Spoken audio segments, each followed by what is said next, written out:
Assalamualaikum warahmatullahi wabarakatuh.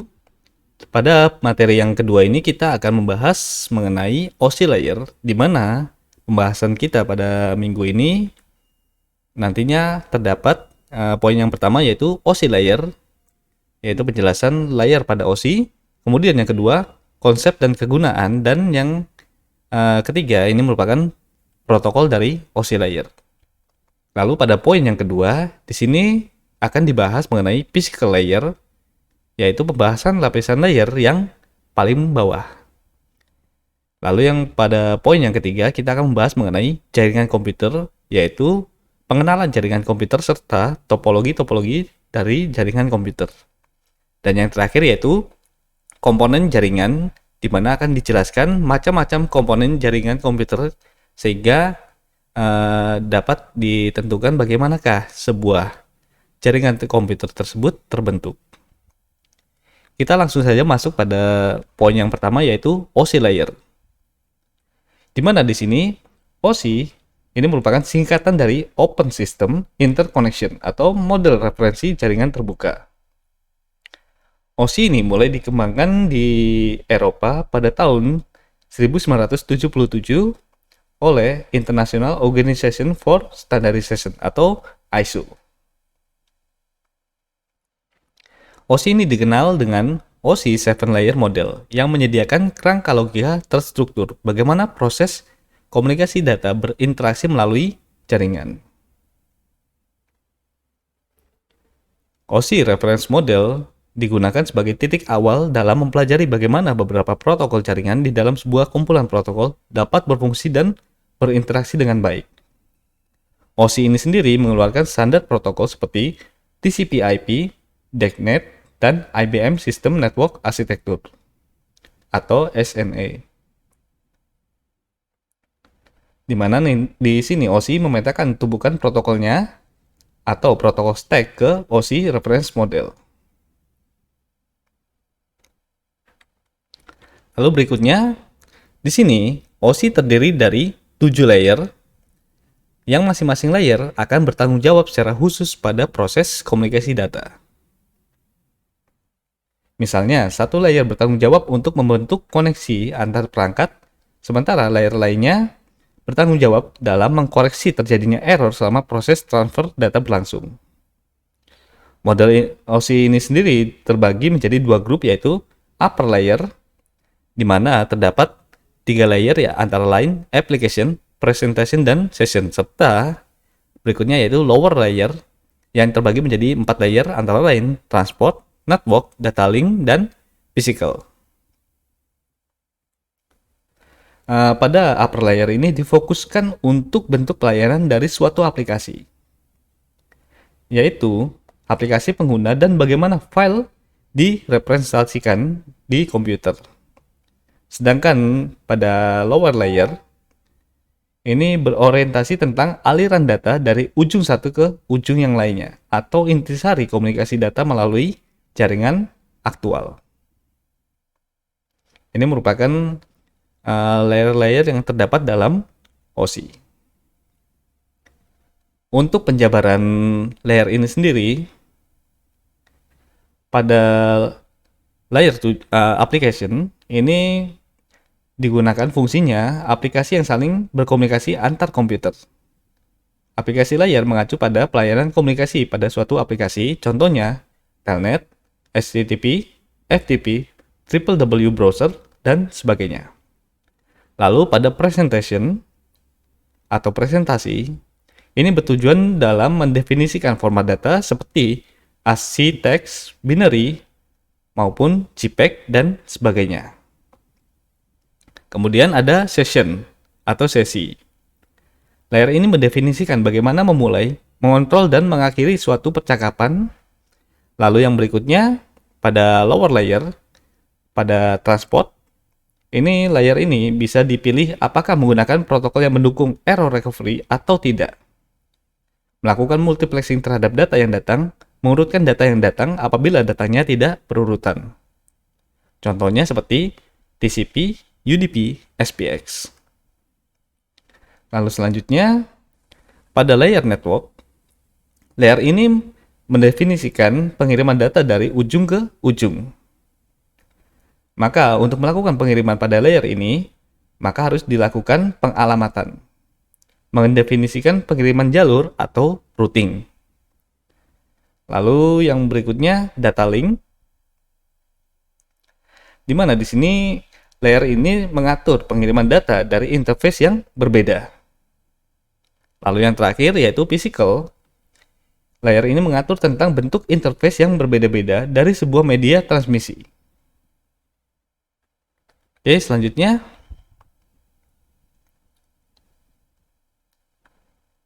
seperti ini ya yang barusan tadi dijelaskan.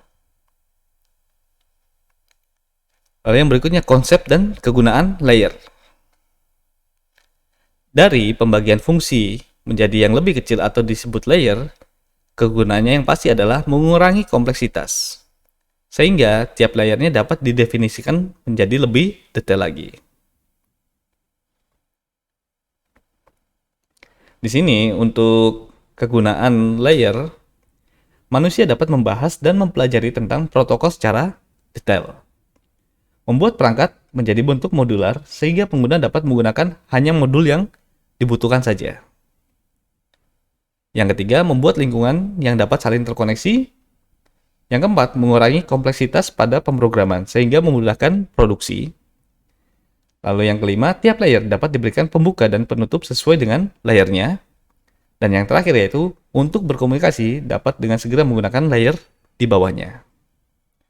Sedangkan prinsip-prinsip yang digunakan bagi ketujuh layer tersebut antara lain, yang pertama, sebuah layer harus dibuat bila diperlukan tingkat abstraksi yang berbeda. Yang kedua, setiap layer harus memiliki fungsi-fungsi tertentu. Yang ketiga, fungsi setiap layer harus dipilih dengan teliti sesuai dengan ketentuan standar protokol internasional. Yang keempat, batas-batas layer diusahakan agar meminimalkan aliran informasi yang melewati interface. Lalu yang kelima, jumlah layer harus cukup banyak, sehingga fungsi-fungsi yang berbeda tidak perlu disatukan dalam satu layer di luar keperluannya.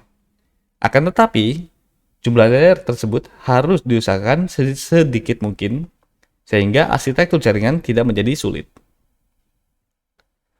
Di sini perlu dicatat bahwa model OSI itu sendiri bukanlah merupakan arsitektur jaringan. Karena model ini tidak menjelaskan secara pasti layanan dan protokolnya untuk digunakan pada setiap layernya. Model OSI ini hanya menjelaskan tentang apa yang harus dikerjakan oleh sebuah layer. Akan tetapi, ISO juga telah membuat standar untuk semua layer. Walaupun standar ini bukan merupakan model referensi itu sendiri. Maka dari itu, setiap layer telah dinyatakan sebagai standar internasional yang terpisah. Lalu kita masuk dalam protokol pada OSI layer ini. Di mana di sini model OSI menyediakan secara konseptual kerangka kerja untuk komunikasi antar komputer. Akan tetapi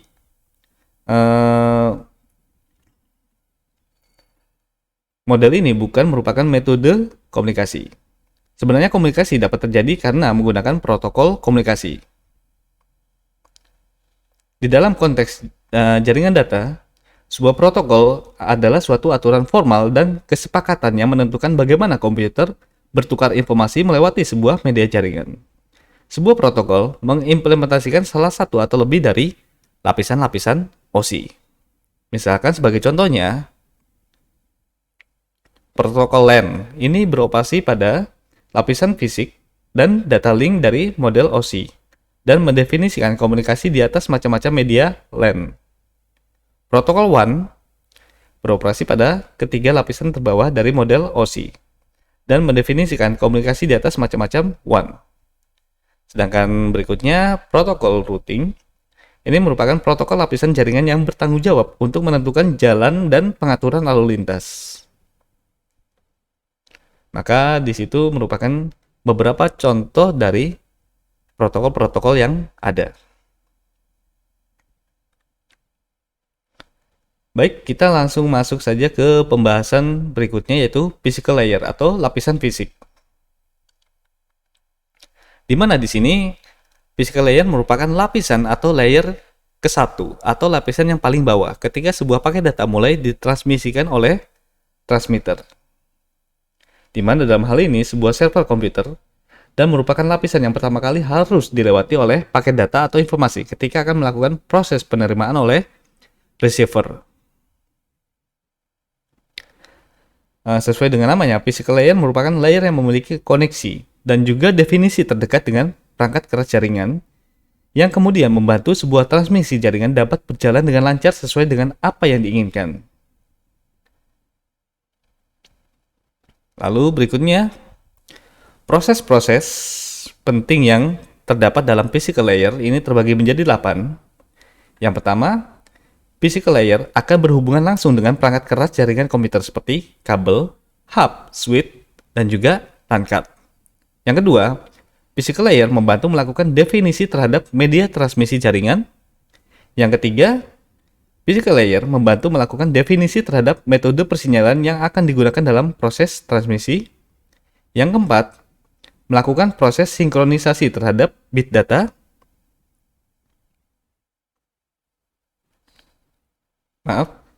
Yang itu nomor 5. Yang keempat, melakukan pengaplikasian terhadap topologi jaringan komputer yang digunakan. Lalu yang keenam, mendefinisikan arsitektur dari sebuah jaringan komputer yang akan digunakan. Lalu yang ketujuh, mampu untuk berkomunikasi secara langsung dengan berbagai jenis media transmisi. Dan yang terakhir, nomor 8, yaitu dapat menentukan kebutuhan listrik, proseduran, dan juga fungsional dari sebuah jaringan komputer.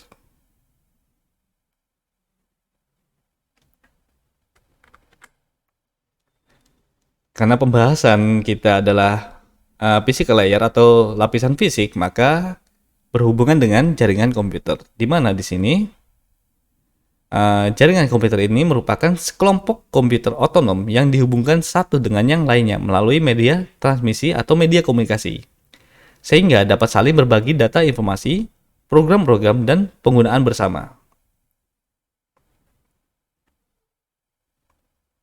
Seperti contohnya printer, hard disk, dan lain sebagainya. Awalnya, networking atau jaringan komputer adalah sambungan komputer ke komputer dalam bentuk topologi bus.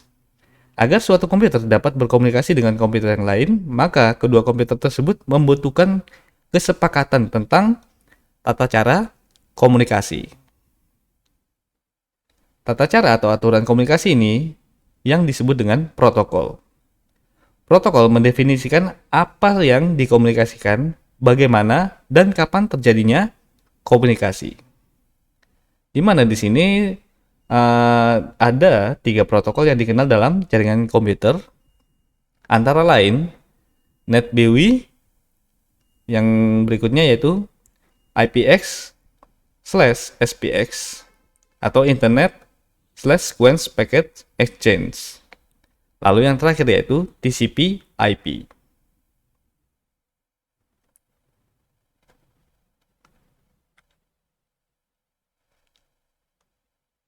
Di sini terdapat beberapa jenis dari jaringan komputer, terbagi menjadi 3 jenis, antara lain LAN atau Local Area Network. Ini merupakan jaringan milik pribadi di dalam gedung atau kampus yang berukuran sampai dengan beberapa kilometer. Lalu yang kedua yaitu MAN atau Metropolitan Area Network. Ini berukuran lebih besar dari LAN.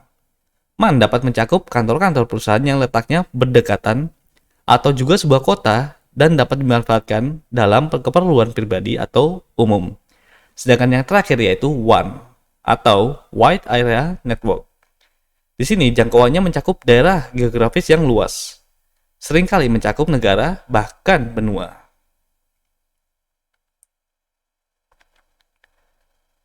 Untuk tipe jaringan itu sendiri terbagi menjadi 2, antara lain peer-to-peer dan client server. Pada peer-to-peer, di sini pada jaringan ini semua komputer berkedudukan sama. Maka dari itu setiap komputer dapat bertindak sebagai client atau information requester maupun PC server atau information provider. Sedangkan client server Pada tipe ini terdapat sebuah PC server yang berfungsi untuk mengatur dan membagikan informasi ke setiap PC klien yang terhubung dengannya. Server ini dapat disebut dengan pelayan, yang menyediakan sarana untuk klien untuk mengambil data, sharing perangkat keras, dan mengkonfigurasi security pada suatu jaringan. Lalu untuk topologi jaringan itu sendiri, di sini terbagi menjadi 5 topologi. Antara lain topologi bus, topologi ring, star, mesh, dan tree. Pada topologi bus ini, setiap komputer dihubungkan dengan sebuah kabel tunggal yang disebut trunk, backbone, atau segmen. Biasanya media yang digunakan yaitu kabel coax atau RJ58. Lalu berikutnya, pada topologi ring, setiap komputer dihubungkan dengan sebuah kabel tunggal sehingga membentuk lingkaran tanpa memiliki ujung kabel. Topologi ini hampir mirip seperti topologi bus, dan setiap komputer akan mempengaruhi sinyal data. Media koneksi yang digunakan adalah kabel UTP kategori 3 atau token ring. Lalu berikutnya pada topologi star, setiap komputer dikonsentrasikan pada sebuah komponen yang disebut hub atau multipoint repeater atau konsentrator sehingga membentuk seperti bintang. Lalu berikutnya topologi mesh, ini merupakan topologi yang biasa digunakan untuk rute yang banyak. Jaringan ini menggunakan kabel tunggal sehingga proses pengiriman data menjadi lebih cepat tanpa melalui hub atau switch. Lalu yang terakhir yaitu topologi tree, di mana topologi ini merupakan hasil penggabungan dari topologi bus dan topologi star. Umumnya topologi tree ini digunakan untuk interkoneksi antar hierarki dengan pusat yang berbeda-beda. Lalu berikutnya kita akan membahas mengenai komponen-komponen apa saja yang terdapat dalam jaringan komputer. Di sini dalam membentuk suatu jalur komunikasi antar pengirim dan penerima, penentuan perangkat keras sangat difokuskan pada teknologi transmisi dan jarak. Secara garis besar, teknologi transmisi dapat dibedakan menjadi dua bagian, yaitu jaringan broadcast dan jaringan point-to-point. Jaringan broadcast maupun point-to-point ini membutuhkan perangkat keras yang paling umum digunakan seperti kabel, hub, bridge, switch, router, dan sebagainya. Ini merupakan faktor yang penting dalam membangun jaringan komputer. Komponen jaringan merupakan suatu alat yang digunakan dalam membangun suatu jaringan komputer, baik itu di rumah, kantor, atau di pusat perbelanjaan yang memerlukan transaksi yang sifatnya online service atau secara langsung atau real. Untuk jenis komponen jaringan terbagi menjadi 3, yaitu yang pertama perangkat komputer yang berisikan komputer, printer, scanner, dan lain sebagainya. Lalu yang kedua yaitu perangkat jaringan, di mana di sini terdapat NIC, modem, hub dan switch, serta router. Untuk NIC itu sendiri merupakan Network Interface Card atau kartu jaringan. Ini merupakan perangkat yang menyediakan media untuk menghubungkan antar komputer.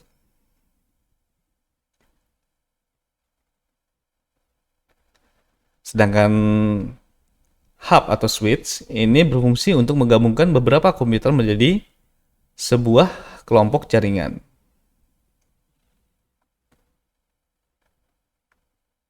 Untuk media di sini terbagi menjadi 2, yaitu kabel dan non-kabel.